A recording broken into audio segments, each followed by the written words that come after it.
আমার টিকটকে কোনো লাইক হয় না, ভিউ হয় না, তাই যদি আমার মনে খুব কষ্ট।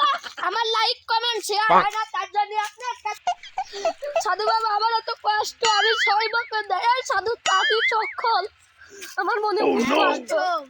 আমার লাইক হয় না, শেয়ার হয় না, কমেন্ট হয় না, ভিউ হয় না, আপনি বলেন কি করিব? ওরে বলছে আমি তো সব জানি, তো টিকটকে লাইক হয় না, শেয়ার হয় না, কিছু হয় না। ওরে মন মন্ত্র করে দেবো, তাই একদিন 1 মিলিয়ন ভিউ আর 500 সাবস্ক্রাইব হয়ে যায়। টিকটক বাবা, হ্যাঁ, আমার একটু দেখেন তো আমার ইউটিউব চ্যানেলটা ভিউ আসছে না কেন, মানুষজন আমার সাপোর্ট করতেছে না কেন, আপনি একটু দেখেন তো ভাই।